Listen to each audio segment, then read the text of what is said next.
So there's a huge potential. The dairy sector will be growing at least 3 times in the next 10 years because the unorganized market is going to shift to organized. We are the champions, we know everything how to do, and these two products will really help us go all the way. We had gotten a comfort zone.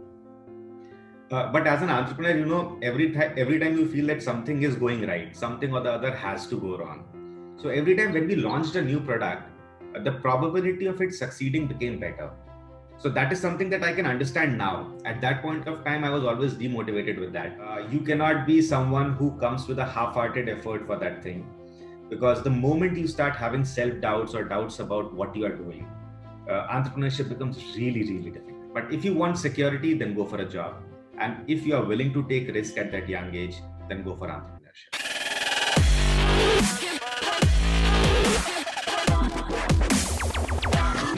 For the future generation, we are going to do a big deal of favor. I have traveled to more than 20 countries across 4 continents in the world.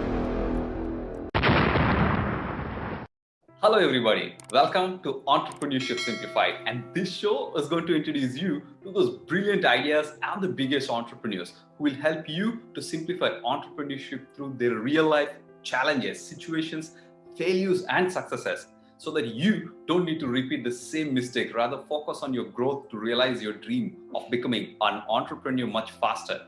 And this show is being done in association with Young Indians. Young Indians is a movement for Indian youth to converge, lead, co-create and influence India's future.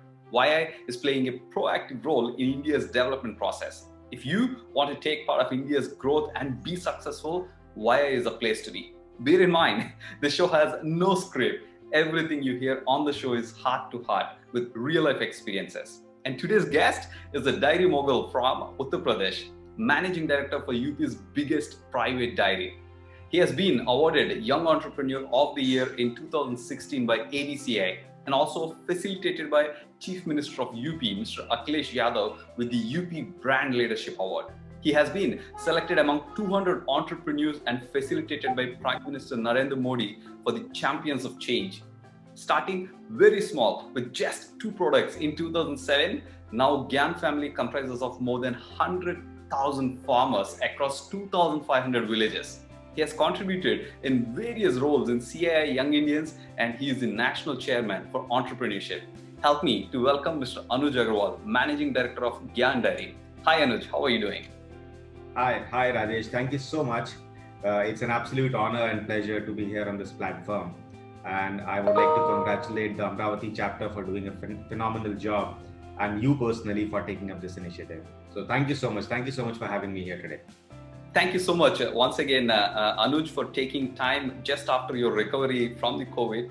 And it's always an honor to have you and take your experiences. I mean, just to start with, I would like to kind of ask, right? You are a second generation entrepreneur, and I know 100,000 farmers is a huge thing. Is it something like a vision which was set up right in the beginning, or is it something that evolved with the time? Rajesh, to be very honest, I never wanted to be an entrepreneur to begin with. I was completing my education in Delhi University. I belonged to a very small place, a village called Kaimganj, and my family had a family business of tobacco.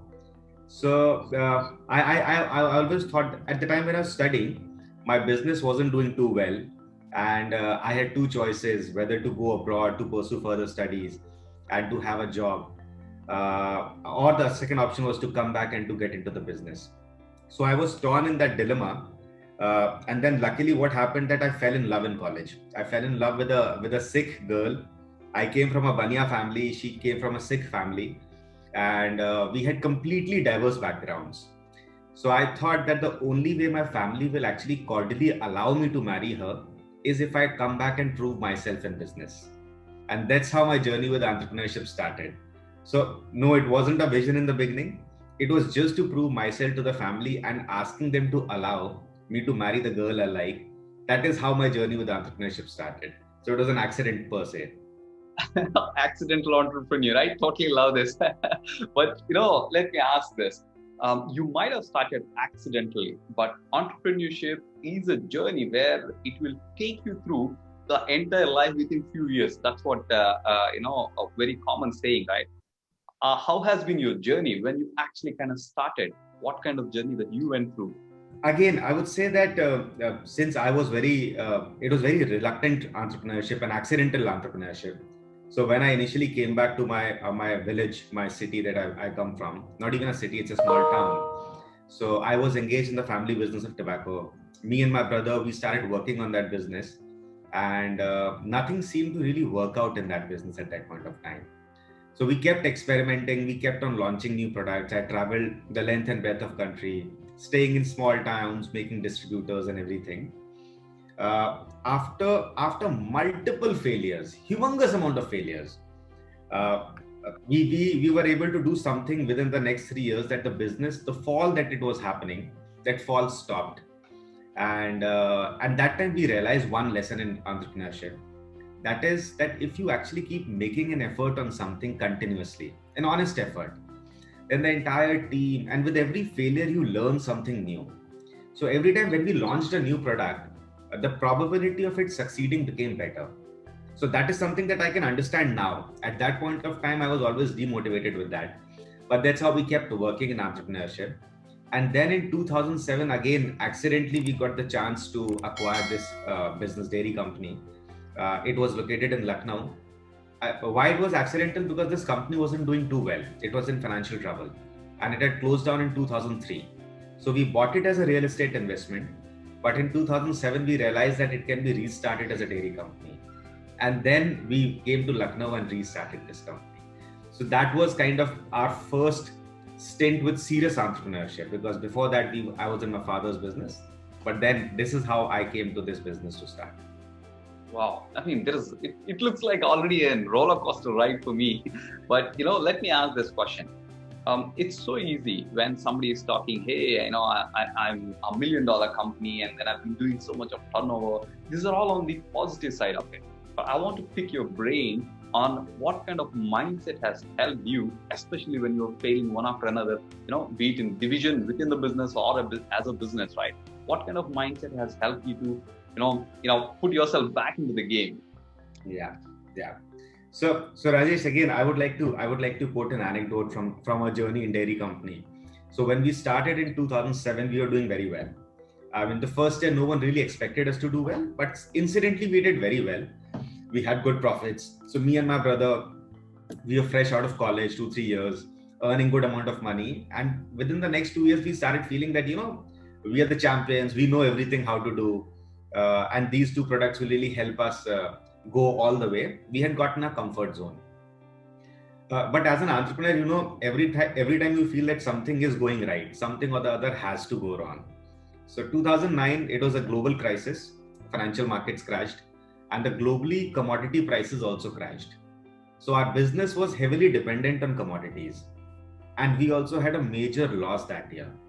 And that was one time when we realized that as an entrepreneur, you first of all cannot go into a comfort zone very early. Secondly, if you actually want to be an entrepreneur, you have to keep looking at your business model and keep evolving it. So that was the time when we went back to the drawing board and we discussed with our team and we decided to start procurement of milk directly from farmers. So that will help us give more control on our raw material prices. And that was also the time when we decided to launch our fresh product portfolio, liquid milk, curd, and all these things to get better realization in the market. So I would say, if put in a nutshell, as an entrepreneur, one thing is very important, that you have got to look forward to crisis opportunities. A crisis is definitely an opportunity where you can bring your team together, brainstorm, and they tend to deliver the best. So as an entrepreneur, we as a company try to look forward to these opportunities. Wow, I love this actually. I mean, I think that's why you've been awarded the champion of the change. But you brought in a very important point here, Anuj, about adaptability. There are so many companies who have closed down just because they are not able to adapt. Now, with respect to your industry, what I have seen is probably you brought down the supply chain points less, or did you change anything else to make sure that the business survived? So our business is actually very volatile in nature. It's very similar to oil business or an airline business. The prices of oil go up, the airlines start going down. So similarly, in our business, the prices of milk are very volatile and they keep changing every year.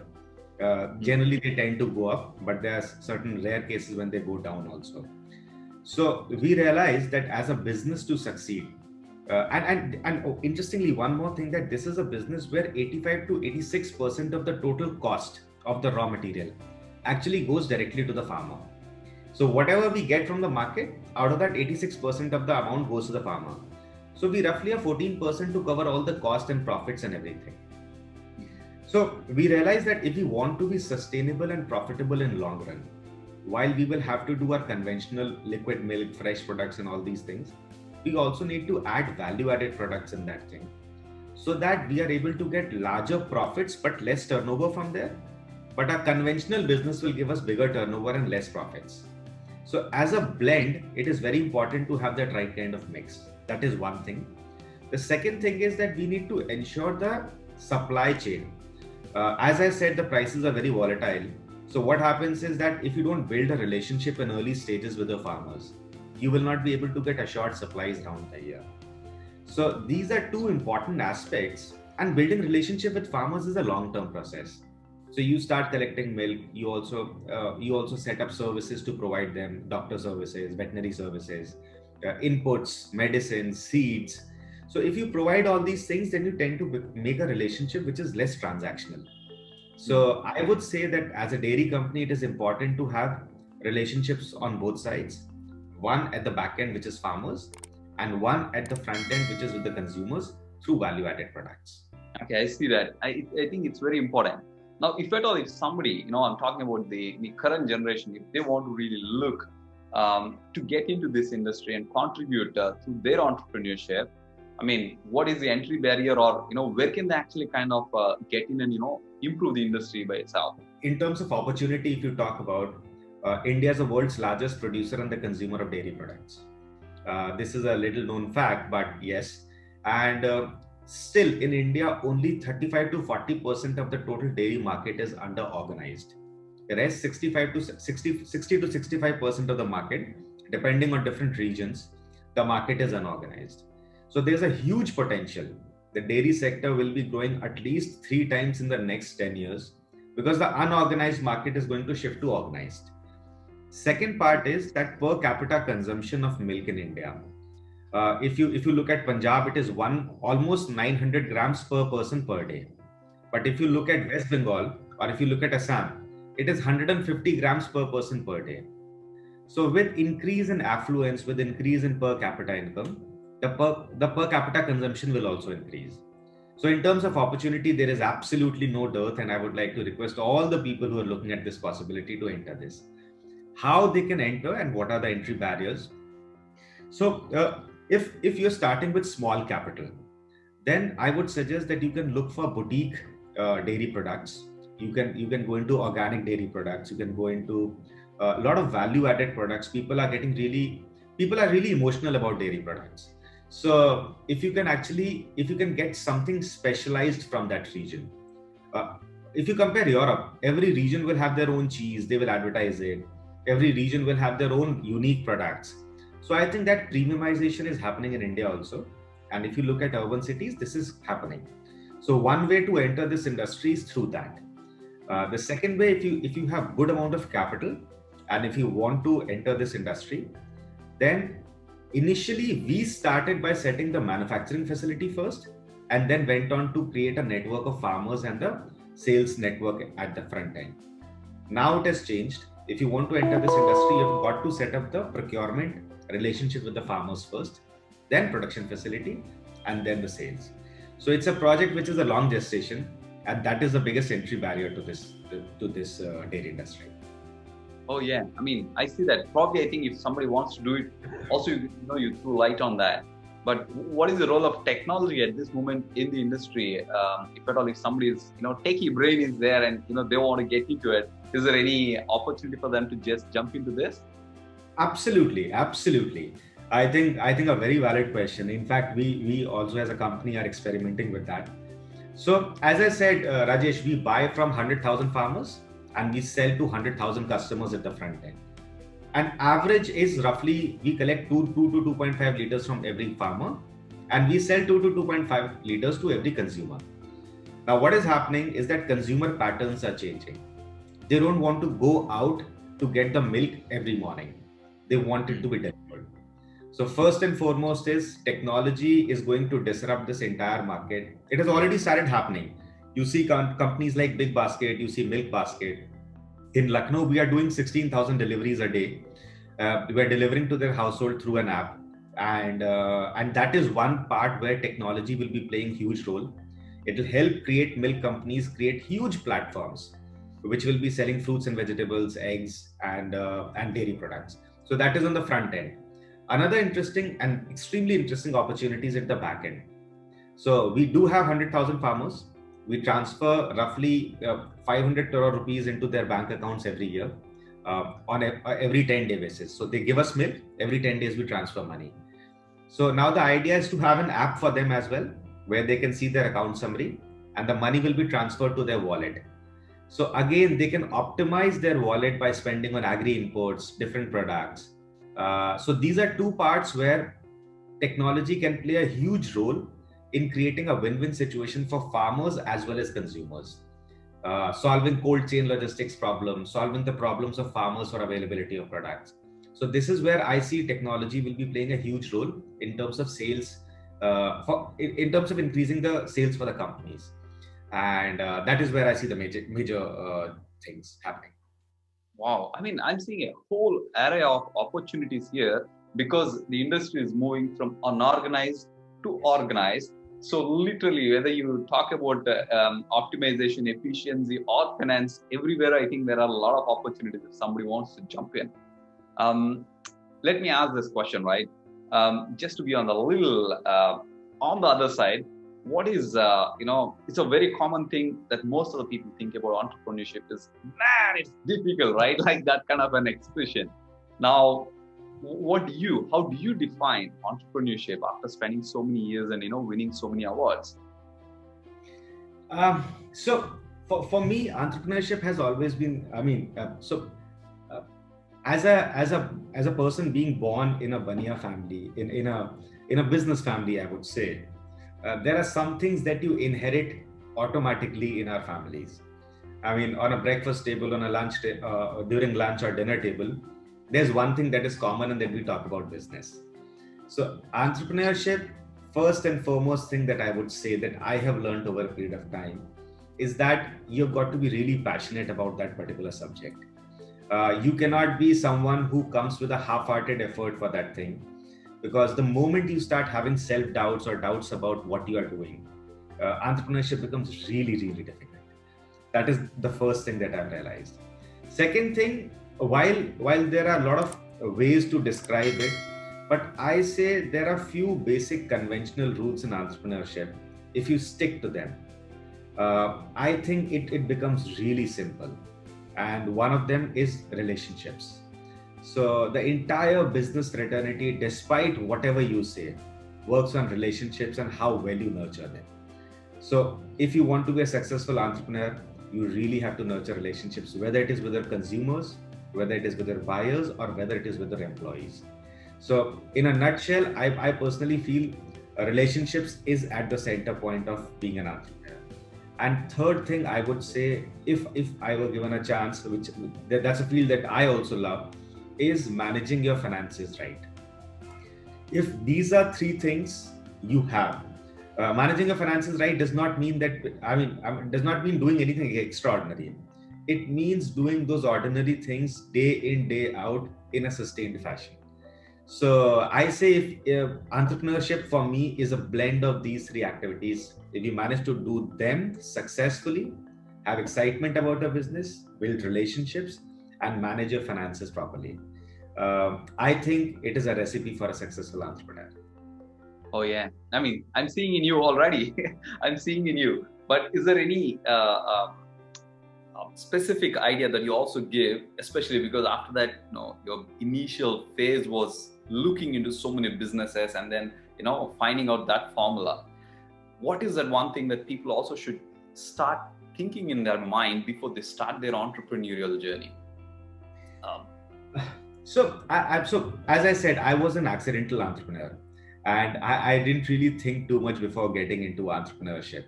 Uh, if I were to given a chance, I would again go back and go with the flow. I would really not think anything before getting into entrepreneurship. I would really not, because I feel that sometimes, while people have started thinking about entrepreneurship in class 10th, 11th, 12th, building businesses in college, yeah, I feel it's really a fruit of passion. So if I were to given a chance, I would rather study. I would invest my time in studying at that point of time, and once I get into that phase where I have to decide, I would let the moment and the time take my decisions over that. So I would really enter this thing with a blank slate. So no thoughts on that. Being an entrepreneur is something that comes from within, that you realize at that particular moment. So that is what I would advise the probably the young who are willing to enter this field. So be in your flow, make sure that you give attention to those three success rules, and then entrepreneurship should be something very exciting. And let me put it this way, right? This is one common thing which is a big question in the minds of the especially at the end of the college, they keep thinking about it. So entrepreneurship or a job, right? So how do you suggest that someone decides between these two when they're in the in the last year of their studies? Correct. So I think it's a dilemma that almost everyone faces. I mean, till the time you are there are a few people who are really focused, or who come from a business family, who are really focused on entering the business, or there are some people who come from service family and who are absolutely on that side.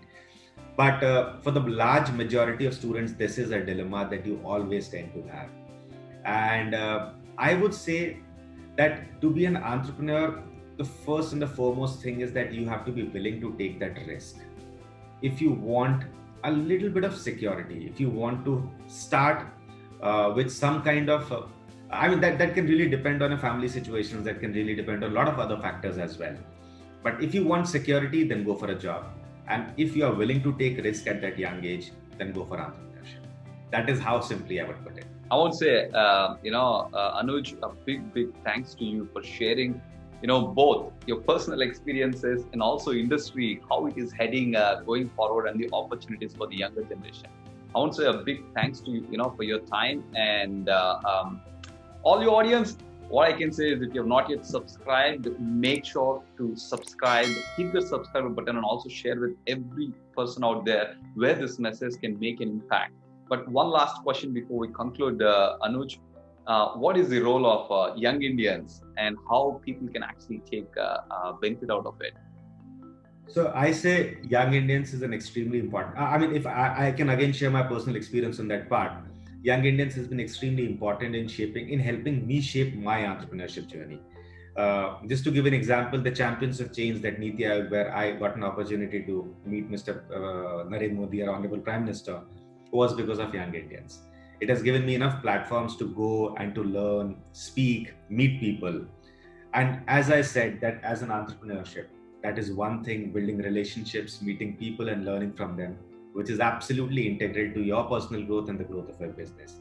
And I think YI has done an amazing job for me on that front. And I'm sure if anyone else wants to explore that opportunity, it will provide them the right kind of platform for that as well.